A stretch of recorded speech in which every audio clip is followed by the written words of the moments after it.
Hello, happy Sunday. I hope that everyone is having an amazing day. I'm just so excited to talk to you all. Every time I come on, I'm so excited. I've missed my community. I know I haven't um, put up a video in a couple, let's just say over the holidays.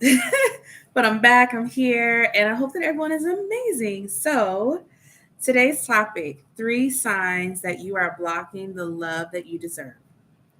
We're going to talk about the signs, we're going to talk about how to fix it. And before I jump in, and I'm going to jump in, I promise. It's not one of those videos where I'm dragging it out before I get to the point, but I just have to share this. I have a masterclass, my first one in the new year, January 18th, this Saturday at 10:30 a.m. Eastern, where the very thing that we're going to discuss today, we're going to go more in depth. So I would love to see you there, share with whoever you know will benefit. I'm just so excited about it. I just had to share that. I'll talk about it more later, but I just had to get off my chest. But okay, let me jump into it. So, 3 signs that you are blocking the love you deserve. First one, overgiving. You feel like you are giving more in your relationship, whether it's romantic or other relationships, you feel like you're giving more than you're receiving. That's the first sign. The second one is you find that you are ignoring red flags. You're giving excuses for them, or you're just not seeing them. You asking the questions like, how did I not see this? Ignoring red flags. And then the third one is negative self talk. You find that you're saying things like, that will never happen for me, um, no one stays, or just these different things like, I don't need that much. Negative self talk. You are speaking negatively about yourself. These are 3 signs that you are blocking the love that you deserve. So let me go into more detail. Overgiving. I can think back to younger Chanel, not even that long ago, maybe like a year or two, but about a couple years ago. I'll give myself a couple years where I was just giving, giving, giving, and not really looking for a lot in return. Even when I wasn't getting a lot back, I still would keep giving because I'm just a loving person. This is who I am. This is what I do. And I'm not doing it to receive. And that would be like my conversation. And I found that I was doing that a lot when it came to my romantic life. I would give, and even if the person seemed inconsistent or flaky, it didn't stop me from giving. Um, and it almost became like it was almost like I was okay with receiving breadcrumbs. Breadcrumbs were like you're just getting a little bit here or there, but you're not constantly being filled. Well, that was the state that I was in. And, I got to the point where I realized, like, this is not healthy. This is not healthy for me. What can happen is it can slip into you feeling like you have to prove your worth to someone. And you're not thinking about that on a conscious level, but unconsciously, that's what it becomes. Like, I am going to show that I can be persistent and I can be there and I can be loving and I can be all of these things, which in itself ends up being you're trying to prove yourself. So I had to realize like my presence is enough. I don't have to prove myself to anyone, especially a man. I am the prize. And if someone is not making me feel like they can see and recognize it, then this is not a healthy, relationship, healthy pattern for me. So that was a realization that I had to come to, which takes us into ignoring the red flags. What are these red flags? Sometimes you really don't know what they are. So, but you don't quite feel comfortable. You have some uneasiness. Well, my darling, your uneasiness, that is a sign that there's a red flag. Your uneasiness is the red flag. So the person being inconsistent, that was a red flag for me. Me giving more than I was receiving, that was a red flag. And giving can look in a variety of ways, but essentially, like when you're just saying, eventually the person will do X, Y, and Z, that means that you're not receiving something. You're doing more than you're getting. So that's a red flag. Those are just some very basic red flags that we often overlook. Um, that I want to encourage you to pay attention to.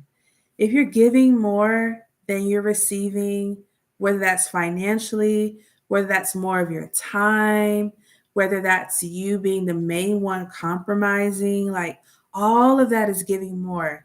You're the primary one coming up with ideas of how you all can interact and what you can do. Like just all of that, you're giving more of your energy, more of your feminine essence than you're not receiving that masculine chasing energy that you're looking for.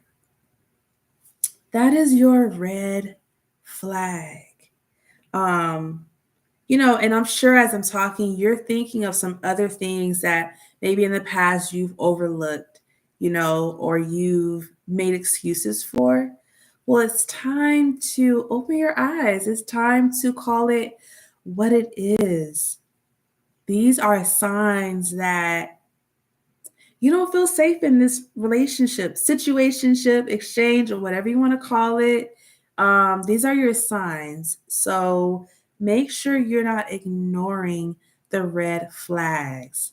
And then if you find that through this relationship, you're starting to have some negative self talk, you're saying things like, oh, it doesn't have to be that good for me, or like, oh, um, I know they're just going to leave anyways, anyway, anyways, anyway, whichever way you say it, that sort of thing. Or like, oh, that can happen for so and so, but not for me. Like, I don't need all that. I don't need all that. I'm okay with 50-50, which I just want to challenge you ladies, like challenge that perspective in your relationship. Because as women, we give a lot. We give more than just financially. So if something is 50-50 and you're still doing all the other things that we like to do as women, it's not really balanced. And so are you really safe in that relationship? I would really challenge you to challenge that idea of 50-50. It is an equal relationship if he is covering you a lot financially and you cover him in other emotional ways. It is still balanced with that. So, what is that negative self talk that you find yourself having? Like, I don't deserve love. Sometimes we really do think those things and then we quickly brush them off, but they pop up in our head. Or like, maybe you think you're never gonna find someone that you want to be with. All of that is like negative self-talk because it's going against what you really want, and it's not building you up. It's not building you up as a person. So what is that negative self-talk? Call it out, and let me tell you how to get out of it. You want to start practicing affirmations. I am worthy of love. I am worthy of a healthy relationship. I do not have to settle. I am worthy of being provided for. Start speaking positive affirmations over yourself. And if you have a hard time believing it, that's your sign that you need to say it even more. Watch videos of positive affirmations. Sometimes I put up videos, other people do. Like, there's just so many. It's out there. It's accessible. Accessible. So Call out those positive affirmations, speak them over yourself until you start to believe them to really combat that negative self talk. You are worth being in your feminine energy. You are worth feeling safe in the relationship. You are worth having the love that you desire. When you find yourself ignoring the red flags, right? Our second sign. Well, I want to encourage you to trust your instincts. If you're not sure if you can, do some journaling. Write down the moments where you felt like something was a red flag and ask yourself, like, was I actually right there? I'm sure you could think about past relationships, past situations where you thought that something was a little off and you found out it was, you were right. So do some reflecting of times where you know you were right, because there are times, my love, where you are right. And let that be your indication that you can trust yourself today. Trust your instincts. And then the first sign, the overgiving, the first sign that blocks us, overgiving. The way you combat that is to practice self care. This cannot be preached enough because we do it at some point and then we stop. We do it and then we stop. And we just find a way to keep going. We find a way to be busy. You know, if you feel like you're guilty for sitting and resting, then that is a sign that you are overgiving and you are not practicing self care like you deserve. So start to slow yourself down. You know, be intentional about giving yourself breaks throughout the day. They don't have to be long, they can be 5-minute breaks, 10-minute breaks, but something where you're slowing down and asking your body, what do you need right now? If you have a day where you're extremely frazzled and you feel overwhelmed, that is your sign that within the next few days, you need to take a day off, maybe call in, take a half a day, something. You need to rest somewhere in your schedule and it needs to be immediate. It's a sign that your cortisol levels are too high and you're in survival mode. Coming out of that, giving yourself permission to take care of yourself is how you allow others to do it for you. And that's how you stop overgiving. Sometimes it's not that people don't want to give, we don't always make room and allow them to. So, self care is an amazing way to practice that. I personally and I'm telling you, self care can be really simple and basic. Let's say you have some household chores that you haven't done yet, but you're really tired. Well, let me tell you about Chanel. Chanel will leave those clothes for another day.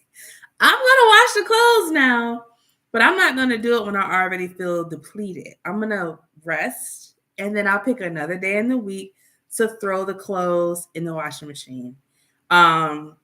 I might even throw them in the washing machine and then take a nap. I don't have to stay up and wait for them to wash. Find a way to breathe and take care of yourself. So if any of this resonates with you, if you find yourself doing any of these things, then you can change them today. You can remove the blocks that hinder the love that you know you deserve. The power is in your hands. So I encourage you to take your power back. Take your power back. And of course, if you want to do a deeper dive, if you want to, ask me more questions, then my masterclass is for you. It will be January 18th, this Saturday at 10:30 a.m. Eastern. The ladies will be getting together. Look, my southern twang is coming out a little bit. But that's how you know I'm excited.